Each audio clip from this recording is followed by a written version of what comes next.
Hello everyone, welcome back to today's video. आज की video थोड़ी डिफरेंट होगी। काफ़ी सारे लोग मार्केट का पंप देख के अब ये सोच रहे हैं कि हम बाय क्या करें, राइट। तो इसके लिए हम आपके लिए लेके आए हैं एक कंप्लीट डैशबोर्ड जिसके थ्रू आप ये जज कर सकते हो कि कौन से नैरेटिव्स में अभी पैसा जा रहा है, कौन से नैरेटिव्स ऐसे हैं जो डेड हो गए हैं, जिसके थ्रू आप उन नैरेटिव्स में फिर अच्छे कॉइन्स ढूंढ के उनमें इन्वेस्टमेंट की डिसीजन ले सको। ट्रेडिंग की वीडियो ये नहीं होगी बिकॉज वीकेंड पे हम ट्रेड नहीं करते हैं, क्योंकि वॉल्यूम नहीं होता है मार्केट में, एंड वॉल्यूम नहीं होता है मार्केट में तो स्पाइक मूव्स आने के खतरे रहते हैं एंड आपको ट्रैप करने के खतरा यहाँ पे बढ़ जाता है। तो it's better to plan for the week कि हम भाई इन नैरेटिव्स पे नजर रखेंगे, देखेंगे कि क्या इनमें पैसा जा रहा है या नहीं जा रहा है, उस हिसाब से इन्वेस्ट करेंगे। तो hit the like button, subscribe if you are new here. Let's go to the screen and start today's update. So this is a little bit different kind of video. ये हम यूजुअली नहीं बनाते हैं, but यहाँ पे थोड़ा research करना भी ज़रूरी है मार्केट के लिए, राइट। आपको वीक के लिए प्रिपेयर होना है। अगर आपको लग रहा है कि बिटकॉइन जो है यहाँ से बहुत अच्छा रिटर्न दे सकता है, तो आपको थोड़ा सा प्रिपेयर रहना चाहिए कि भाई हम इन्वेस्ट कहाँ करें। तो स्टार्ट करते हैं हम इस ट्वीट से, जो है काशिफ भाई का ट्वीट, जिसमें ETF का फ्लो यहाँ पे दिखा रहा है। तो BTC ETF का सब्सटैंशियल इनफ्लो हो रहा है। 11,100 BTC जो है इनफ्लो हो चुका है ETFs में। तो इसका मतलब है कि जो हाइप है वो वापस आ रही है एंड धीरे धीरे जो है यहाँ पे इंक्रीज हो सकता है inflow of bitcoin ETF। Flow का डर यहाँ पे खत्म हो रहा है, स्पेशली पावर्ड बाय SPX, जिसने ऑल टाइम हाई ब्रेकआउट किया है एंड अभी भी काफी स्ट्रॉन्ग लग रहा है। अगर हम यहाँ पे नैरेटिव्स को जाके देखें तो इस टाइप के नैरेटिव जो है अभी चल रहे हैं। तो मीम 2.0 जिसमें ये वाले कॉइन्स आते हैं, उनका वॉल्यूम 31% जो है चेंज हुआ है। लास्ट वीक 7% चेंज हुआ है, 2 वीक्स में 15% अप है। एंड इस तरीके से आप देख सकते हो कि लेयर 1 का क्या चल रहा है। लेयर 1 में वॉल्यूम चेंज 15.92% है, मतलब लेयर 1 में जो है पैसा फ्लो हो रहा है। इसके अलावा बिटकॉइन ETF में पैसा फ्लो हो रहा है, जिसमें BTC और BCH आते हैं। इसके अलावा इंटर ऑपरेटिबिलिटी में आ रहा है, मतलब कि बिकॉनमी, फ्लक्स, लिंक, QNT। तो मेनली आई थिंक ये लिंक से पावर्ड है। लिंक का मेनली अभी न्यूज़ आया था, जिसके कारण इसमें इंक्रीज हुआ है पैसा फ्लो। वॉल्यूम आप यहाँ साइड में देख सकते हो। इसके अलावा 6% डोमेन्स पे आया है एंड ऐप चेन पे 3.92% आया। बाकी सबका जो है वॉल्यूम चेंज नेगेटिव ही रहा है। अगर हम बाई वीकली देखें तो बाई वीकली भी आपको सेम ही ट्रेंड देखने को मिलेगा। इसमें बस गेम फाई में थोड़ा इंक्रीज आया है, जिसमें आपके पास एप, एक्सी, गाला, माना, सैंड आते हैं। तो जब तक ये इंक्रीज नहीं होता है तब तक इन्वेस्ट करके फायदा नहीं है, क्योंकि जो बड़े प्लेयर्स हैं, जो बड़ा पैसा है, वो इनमें नहीं आएगा तो आपका कोई फायदा नहीं है। अब हम बात करते हैं अल्फा स्कैनर की, जो कि DYOR क्रिप्टो ने बनाया है, जो कि हितेश भाई ने एक नया स्टार्टअप स्टार्ट किया है, जिसमें वो हेल्प करते हैं कम्युनिटी को खुद की रिसर्च करने में। एंड यहाँ पे उन्होंने बहुत सारे डैशबोर्ड्स बनाए हैं। सबसे पहले हम relative strength of crypto narrative वाला डैशबोर्ड यूज करते हैं, किस तरीके से वर्क करता है। तो अगर आप लोग स्टॉक मार्केट में ट्रेड करते हो या आपने स्टॉक मार्केट में करा होगा, तो वहाँ पे एक RS मेथड होता है, जिससे आप डिफरेंट डिफरेंट इंडस्ट्री की रिलेटिव स्ट्रेंथ निकालते हो compare to the overall market. And फिर जो इंडस्ट्री स्ट्रेंथ गेन कर रही होती है उनमें आप इन्वेस्ट करते हो, ताकि आप जो मार्केट का अप मूव है उसके साथ मैक्सिमम रिटर्न्स निकाल सको। सेम मेथड पे उन्होंने ये बेस किया है। तो क्या इन्होंने कैलकुलेशन कैसे किया, यहाँ पे लिखा है, जो है average return of that crypto narrative index निकालो 24 आवर्स, 7 डे, 30 डे, 90 डे के टाइम फ्रेम पे। इसके बाद प्राइस ग्रोथ ऑफ 20 कॉइन्स लो फ्रॉम डिफरेंट नैरेटिव्स। इसके बाद find the average price growth narrative wise on different time frames. And उसके बाद हम relative strength on different time frame लेते हैं। फिर relative strength equals to price growth divided by mean of price growth of all क्रिप्टोस। तो इस तरीके से इन्होंने ओवरऑल चीज ली है। तो यहाँ पे दिखा है कि अगर 1 से ऊपर है स्कोर तो वो है लीडिंग, मतलब कि वो जनरल मार्केट से अच्छा चल रहा है। एंड इसके नीचे है तो मतलब लैगिंग है, मतलब जनरल मार्केट से कम इसकी प्राइस ग्रोथ है। तो यहाँ पे इन्होंने नैरेटिव इंडेक्स में लेयर 1 में इन टोकन्स को कंसिडर किया है, लेयर 2 में इन टोकन्स को, एंड सो ऑन। तो आप यहाँ से पढ़ सकते हो, उसको पॉज करके आप जाके ड्यून के डैशबोर्ड पे DYOR सर्च करो, लिंक मैं नीचे दे दूंगा। तो प्राइस ग्रोथ ऑफ बिटकॉइन पहले यहाँ पे देख लेते हैं। तो 24 आवर्स में 2.55% है, ये हमारा बेस रहेगा। इसके अकॉर्डिंगली हम कंपेयर करेंगे। 10% है 7 डे ग्रोथ, 90 डे ग्रोथ है 29.69% एंड केवल 10% है 30 डे ग्रोथ। तो 30 डेज में ज़्यादा ग्रोथ नहीं हुई है, एक वीक में ज़्यादा हो चुकी है उससे। इसके बाद हम देखते हैं 24 आवर्स की रिलेटिव क्रिप्टो स्ट्रेंथ। तो 24 आवर्स अगो जो है मैसिव पंप आया था, उसके बाद कौन कौन से ब्लॉकचेन्स एंड प्रोजेक्ट्स जो है अच्छा परफॉर्म करें। तो सबसे ज़्यादा अच्छा परफॉर्म किया है ब्लॉकचेन सर्विस इंफ्रा में। तो इसमें कौन से टोकन्स आते हैं आप ऊपर जाके देख सकते हो, जिसमें आता है आपके पास लिंक, पाइट, API, UMA, एक्सेट्रा। तो मेनली इसमें लिंक ने ग्रोथ को जो है लीड किया है, क्योंकि लिंक की JP मॉर्गन वाली न्यूज़ आई थी, जिसके कारण ये इतना अप है। इसका रिलेटिव स्ट्रेंथ वर्सेस BTC 3 है almost, and 24 hours relative strength 87.83 है। ये थोड़ा आउटलायर है। एंड आप देख सकते हो कि ब्लॉकचेन सर्विस इंफ्रा पे शायद इन्वेस्टमेंट बन सके, लेकिन यहाँ पे लिंक ने ही सबसे ज़्यादा ग्रोथ किया है। तो मेरे हिसाब से आप या तो पाइथ या लिंक जैसे कोई प्रोजेक्ट को देख सकते हो। पाइथ का टोकन अनलॉक आ रहा है तो थोड़ा सा बिवेयर रहना आप उसके हिसाब से। इसके बाद L2 L3s में हुआ है 6.29% का प्राइस ग्रोथ एंड RSS का 2.47 है जो कि अच्छा है। एंड L2 L3 में अगर हम देखते हैं कौन से कॉइन्स आते हैं तो यहाँ पे मैटिक्स, SAVM, जेल वगैरह आते हैं। तो ये मेनली किसके कारण ग्रोथ हुआ है, L2s ऑफ इथीरियम, क्योंकि इथीरियम ने अच्छा खासा पंप दिया पिछले कुछ दिनों में, जिसके कारण L2s ऑफ इथीरियम जो है अच्छा ग्रो कर रहे हैं। नेक्स्ट हमारे पास क्या आता है, LRT है, मीम कॉइन्स है, L1s है। तो आप इनको जाके यहाँ पे देख सकते हो कि कौन से कॉइन्स हैं, क्योंकि मैंने आपको एक्सप्लेन कर दिया है मेथड में, आपको ज्यादा लंबी वीडियो नहीं बनाना चाहता हूँ, लेकिन इस तरीके से आप स्टडी कर सकते हो कि कौन से नैरेटिव्स हैं जो अच्छा स्ट्रेंथ गेन कर रहे हैं एंड कौन से नैरेटिव जो आपको अवॉइड करने हैं। जैसे डिसेंट्रलाइज AI में ज्यादा ग्रोथ नहीं हुआ है, डीपेन, वेब3 गेमिंग, RWA, इनमें ज्यादा अभी ग्रोथ नहीं हुआ है, मेनली बिकॉज इनका ग्रोथ जो है बहुत पहले हो गया था। मार्च के पंप से पहले ये बहुत अच्छा रिटर्न दे रहे थे, बट अभी जो है वो उस रिटर्न पे वापस नहीं आए हैं, पैसा जो है थोड़ा सूख सा गया है। यहाँ पे आप एक चार्ट के थ्रू भी कंपेयर कर सकते हो इनको। आप देख सकते हो कि ब्लॉकचेन सर्विस इंफ्रा में सबसे ज्यादा 7.83 ग्रोथ है एंड नीचे नीचे जाते रहेंगे तो यहाँ पे डिसेंट्रलाइज AI सबसे खराब इस टाइम पे ग्रो कर रहा है। तो AI का नैरेटिव जो कि काफी ट्विटर पे चल रहा है वो थोड़ा यहाँ पे कम सा होने लग गया है। अब इसके बाद 7 डे का अगर हम नैरेटिव कंपैरिजन करते हैं, क्योंकि 24 आवर्स में तो भाई लिंक के पंप ने उस नैरेटिव को ऊपर कर दिया, लेकिन यहाँ पे आप देखोगे तो ये नैरेटिव बेयरली जो है पॉजिटिव है, 2.83% पे आया है एंड BTC से कम है इसकी रिलेटिव स्ट्रेंथ। तो ये जो है लैगिंग है सिग्नल अभी। लीडिंग क्या है, केवल लीडिंग अभी केवल मीम कॉइन्स है। तो मीम कॉइन्स तो ऑलमोस्ट हमेशा लीडिंग ही रहते हैं अगर मार्केट थोड़ा ऊपर जाता है, क्योंकि मीम कॉइन में ज्यादा एक्सप्लोसिव ग्रोथ होती है। तो अभी जो है L1 L2 वगैरह सब अभी लैग कर रहे हैं, अभी कोई भी जो है ऊपर नहीं आया है। 7 डे के टाइम फ्रेम पे अगर आप देखते हो यहाँ पे आपको रिलेटिव स्ट्रेंथ कंपेयर करने का तरीका भी मिल जाएगा एंड इनका परसेंटेज ग्रोथ भी आप देख सकते हो ज्यादा नहीं हुआ है। इसके बाद हम बात करते हैं 30 डे रिलेटिव स्ट्रेंथ की। तो यहाँ पे मीम कॉइन्स ने सबसे अच्छा ग्रो किया है 45.9%।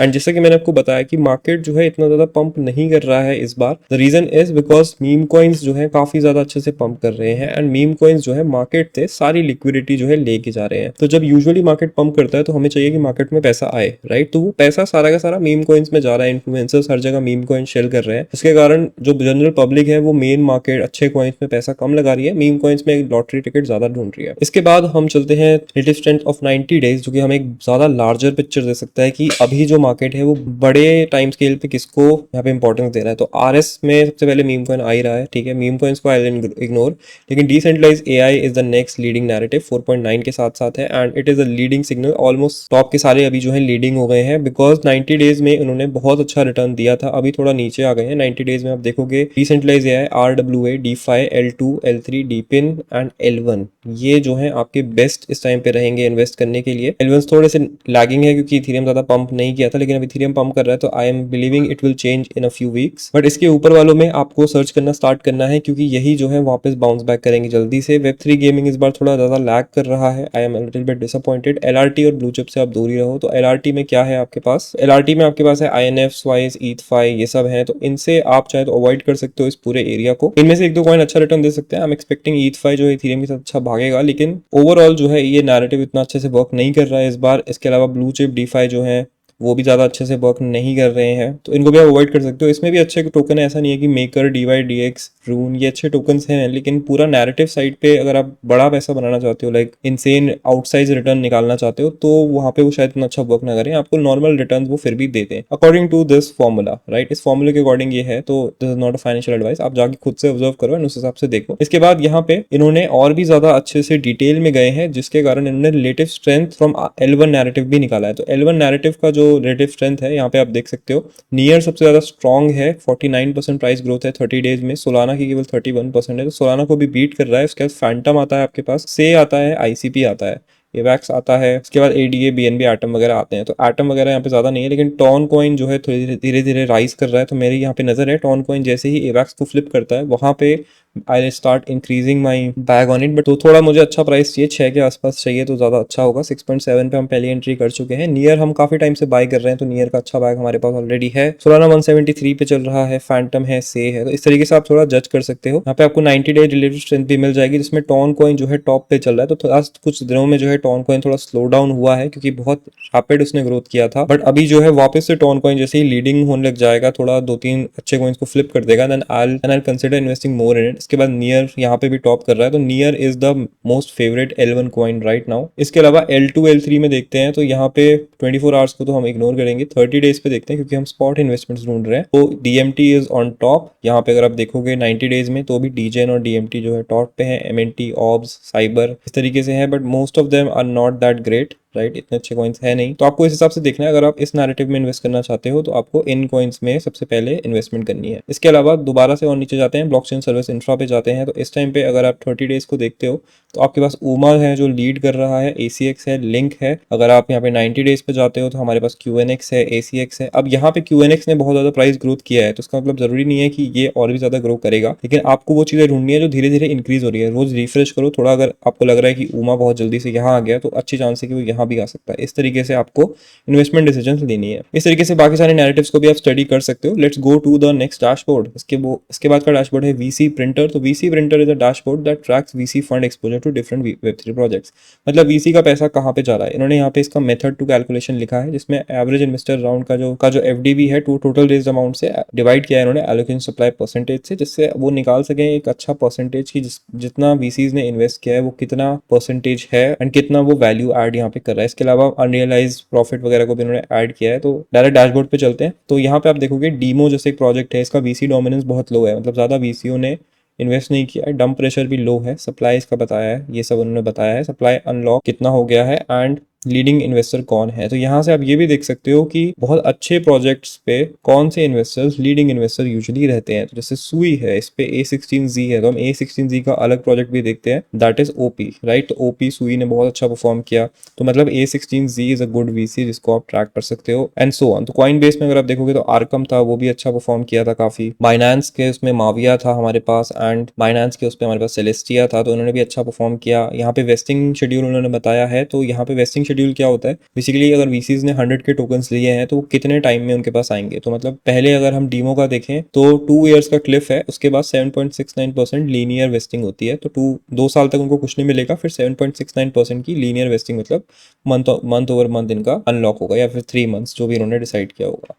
इसके बाद यहाँ पे VC returns in the past cycle उन्होंने बताया है, तो यहाँ पे CHZ है, HNT है, कौन से VCs जो हैं बेस्ट प्रोजेक्ट्स में इन्वेस्ट करते हैं, उससे आप जज कर सकते हो कि प्रोजेक्ट के आगे जाने की कितनी संभावना है या प्रोजेक्ट कितना अच्छा है, क्योंकि VCs बहुत दिमाग लगाते हैं, उनके पास पूरी टीम होती है जिससे वो इन्वेस्टमेंट्स करते हैं। नेक्स्ट डैशबोर्ड है हमारे पास न्यू शाइनी कॉइन्स। तो अगर आपको नए कॉइन्स में इन्वेस्ट करने का शौक है, क्योंकि काफी सारे बोलते हैं कि ग्रैंड फादर कॉइन्स जो कि पिछली साइकिल के कॉइन्स है वो इतना अच्छा परफॉर्म नहीं करेंगे, तो आप यहाँ से न्यू शाइनी कॉइन्स का भी स्टार्ट्स देख सकते हो। तो सबसे टॉप पे अभी टिया चल रहा है जिसने 300% का रिटर्न दे चुका है।